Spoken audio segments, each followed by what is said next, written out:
جی ناظرین، بریک کے بعد ایک بار پھر آپ کو خوش آمدید کہتے ہیں۔ بریک پہ جانے سے پہلے موجودہ حالات کے حوالے سے ہم بات کر رہے تھے، تاج حیدر صاحب سے بات کریں گے۔ تاج حیدر صاحب، جو آج ذوالفقار مرزا کا سٹیٹمنٹ آیا جس میں وہ کہہ رہے ہیں کراچی سے کشمور تک نون لیگ کا کوئی دفتر نہیں چھوڑیں گے، تو کیا ہوگا اگر آپ کو پنجاب سے نکالا گیا؟ تو اتنا ہی احتجاج کریں گے کہ آپ جلاؤ گھیراؤ کا سلسلہ شروع ہو جائے گا؟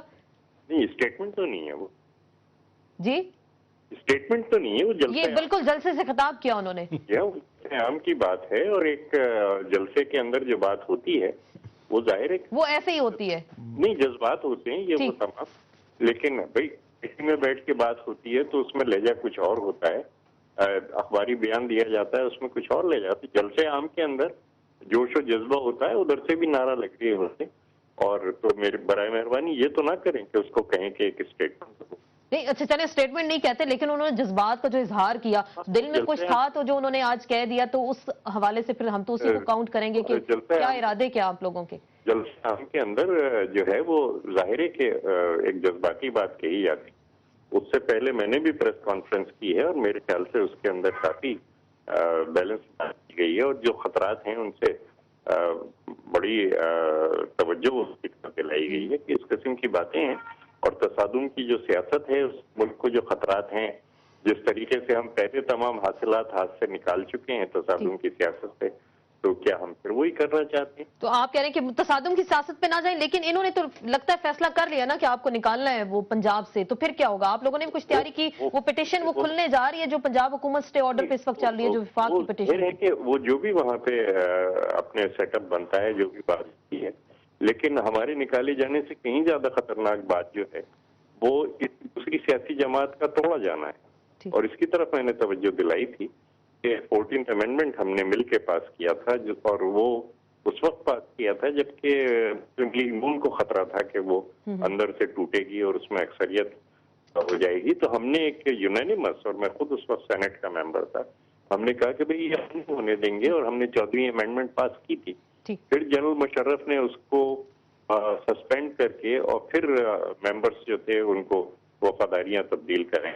اگر کوئلیشن بنانا ہے تو پوری پارٹی، وہ شیخ صاحب کچھ ایڈ کرنا چاہ رہے ہیں؟ صاحب دیکھیں، یہ تو آپ ان کی خدمت کرنے جا رہے ہیں کہ کوئلیشن اگر بنانا ہے تو آپ ایسا کریں کہ پوری پارٹی سے بات کریں پارٹی، لیکن پارٹی کو توڑنا جو ہے وہ میرے خیال سے انتہائی نامناسب ہوگا۔ جی شیخ صاحب دیکھیں، ایسی بات جواب دینا چاہتا ہوں۔ جی وہ شیخ صاحب ایڈ کر رہے ہیں، آپ پھر بالکل جواب دیں۔ ایسی بات خود پیپلز پارٹی کے خلاف جاتی ہے۔ پنجاب میں بھی پیپلز پارٹی کا ووٹ بینک ہے، ایک بڑا ووٹ بینک ہے، ایک امپریسو ووٹ بینک ہے، اور خود پرائم منسٹر جو ہے ان کا وہ پنجاب سے ہے، اور پنجاب میں سے انہوں نے پرائم منسٹر سلیکٹ کیا، اور یہ سمجھتے ہیں کہ اس طرح یہ نون کی مخالفت کر رہے ہیں، یہ بڑکے مار کے، میں سمجھتا ہوں یہ نون کی خدمت کر رہے ہیں۔ پھر یہ اس کا مطلب یہ ہے کہ 60% کے صوبے میں اگر اسی تعصب کو ہوا دی جائے، یا 65-68% پاپولیشن کے صوبے میں اتنی ہوا دی جائے کہ یہاں سے نون کو پنجاب کی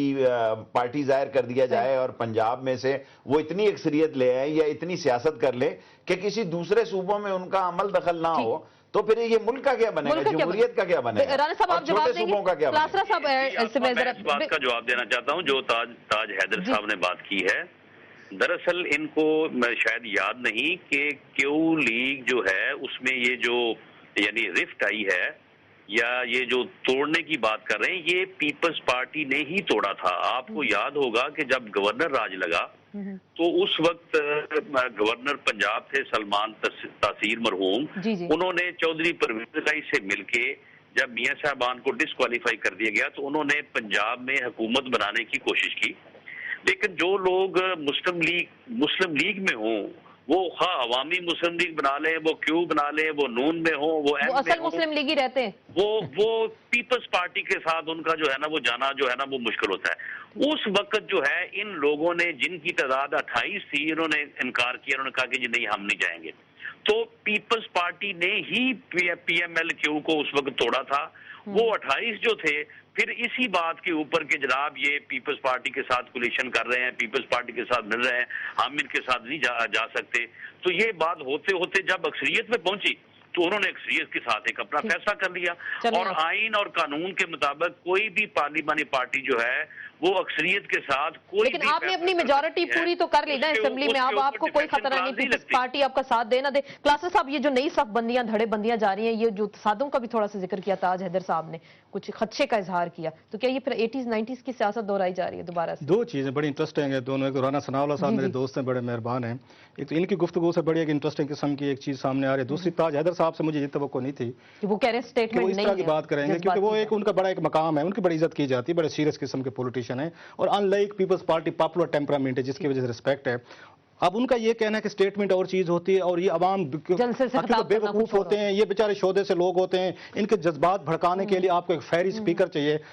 अब कल को अगर यहाँ पे ये नून लीग इनको अलहदा करती है, लोगों को तो आपने मैसेज चार्ज करके भेज दिया कि जो ही यहाँ से अलहदा होगी आप कश्मीर तक इनको जला दें। सो ये बड़ा नॉन सीरियस किस्म का मेरा ख्याल बयान है जुल्फकार मिर्जा साहब का। और जैसे राना सनाउल्लाह साहब ने बिल्कुल ठीक बात की, मैं तो कभी जुल्फकार मिर्जा साहब की एक भी बात को सीरियस नहीं लेता पिछले 3 साल से। पहले स्टेटमेंट दिए, आप पहले मैं हूं ना यहाँ पे, आपको याद, एक दफा उन्होंने बिल्कुल शाहरुख वाले स्टाइल में कहा था कि मैं हूं ना, कि आपको परेशानी की जरूरत नहीं है और कराची यूं हो जाएगा। आज वही देखे एमक्यूएम के खिलाफ कितनी लंबी तकरीर की जुल्फकार मिर्जा साहब ने, और कल कोने में चुप करके बैठे हुए तो उनकी गुफ्तगू सुन रहे। सो जुल्फकार मिर्जा साहब को सीरियस नहीं लेना चाहिए। अब थोड़ी सी पंजाब की बात करते हैं। राना सनाउल्लाह साहब की वो ठीक है, अपना पॉइंट ऑफ व्यू होगा। आपने भी नवाज शरीफ साहब के इंटरव्यू किए हुए हैं एक्साइल में। जी जी। अब मेरी भी बड़ी याद अल्लाह उनसे रहती थी वहाँ लंदन में पे, आपको काफी याद ज्यादा, होगा जी, जी, सारा। अक्सर आर्टिकल आपके पढ़ते थे। हर शेख साहब ने ताना भी दिया था, शेख साहब ने याद होगा मेरे आपको। ताना नहीं था, शेख साहब ने मेरे ऊपर वहाँ पे इल्जामात लगाए थे। वो मेरा ही आपके प्रोग्राम में इन्होंने मेरे ऊपर इल्जामात लगाए कि नवाज शरीफ साहब आपकी बड़ी खिदमत करते होंगे, इसलिए आप उनके हाथ में। मैंने कहा आप बड़े इन्फ्लुएंस देखें, याद है शेख साहब वो सारा लेकिन मैंने उसको नहीं लाता, उस बात को नहीं लाता, क्योंकि वफा और जफा में एक नुक्ते का फर्क है। नहीं होता है, उस वक्त होगा। खैर, तो उसमें आपको याद होगा नवाज शरीफ साहब हर बात पे कहते थे, जी जनाब आप देखें कि हम असूलों की सियासत करते हैं, हमने यहाँ पे वो सौदे हमने ये बेचने बंद कर दिए हैं। जिसने जना मुशर्रफ को वोट दिया, जिसने जना मुशर्रफ से हाथ मिलाया है, जो चौधरियों के साथ खड़ा रहा है, और बड़ी लंबी लंबी शहबाज शरीफ साहब तकरीरें करते थे। मियां नवाज शरीफ साहब इतनी संजीदगी से करते थे कि हमें हैरानी होती थी। उल्टा हम अपने आप को समझते थे कि क्यों हम इनसे ये सवाल क्यों आपसे पूछ बैठेंगे, कल को आप PMLQ के लोगों को क्या करेंगे। आज राना साहब हमें यहाँ कानून समझा रहे हैं।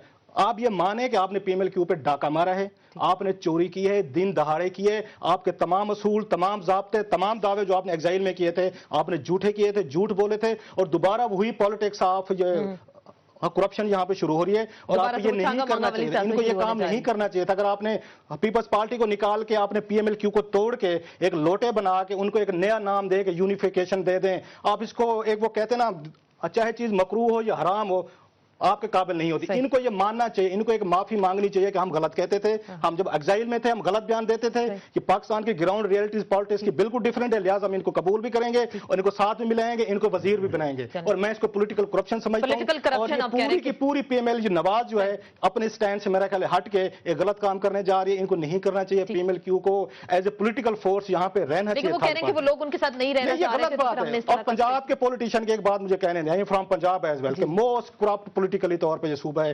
लेकिन आप मुल्तान से भी हैं, नहीं मैं मुल्तान से बिल्कुल उन करता हूं ना, मुल्तान से भी काफी आवाजें आते हैं। मुल्तान में चलो जना मुशर्रफ के दौर में 2 मिसालें तो हैं जिन्होंने जेल में जाना पसंद किया। जावेद हाशमी साहब जेल में रहे, आपके गिलानी साहब जेल में रहे, बाकी तो डील प्राइम मिनिस्टर भी बन गए और कुरैशी साहब भी इस वक्त खड़े हुए हैं। कहना चाह रहा हूं ब्रेक लेनी थी। यही पंजाब के हुक्मरान थे, या हमारी यहाँ पंजाब असेंबली थी, जना मुशर्रफ के हक में इन्होंने करारदादें पास की, इन्होंने जरदारी साहब के हक में भी की, इन्होंने इस वक्त आके ये उनको नवाज शरीफ साहब के हक में भी करारदादें पास कर। पंजाब दोनों पॉलिटिशियन भी जियाउल हक के साथ थे, लेकिन देखे ना आप कुरैशी साहब देखें, हाँ कुरैशी साहब देखें, गिलानी साहब मैंने कालम में लिखी है बात, दोनों जावेद हाशमी भी और दोनों यूसुफ रजा गिलानी वो रेलवे वजीर थे वो, और अर्ली डेज में जियाउल हक की करप्शन, आज अपने कालम में पहले दिनों में आज अपने कालम में ये लिखा है ये बात कि इन्होंने भुट्टो से जो बदला लिया है कुरैशी ने और गिलानी ने, कि ये जनरल जिया के साथ भी रहे और पीपल्स पार्टी पे आके कब्जा करके वजीर आजम बन गए और फॉरेन मिनिस्टर भी बन गए, हीरो भी बन गए। गिलानी मुशर्रफ के साथ मजीद हम बात करेंगे, बात हुई पंजाब की सियासत की, और राना साहब आपको थैंक्स करूंगी, ताज हैदर साहब आपका भी शुक्रिया अदा करूंगी। और अब इसके बाद गुफ्तगू के सिलसिले को आगे बढ़ाएंगे कि क्या मुल्तान की मट्टी से जो सख्त आवाजें उठ रही हैं और जो बहुत सारे लीडर्स इस वक्त पाकिस्तानी सियासत पे हैं, वो क्या तब्दीली लाएंगे, ऑल्टरनेटिव की आदत बन रहे हैं पाकिस्तान की सियासत पे। मजीद बात होगी लेकिन मुख्तसर से ब्रेक के बाद।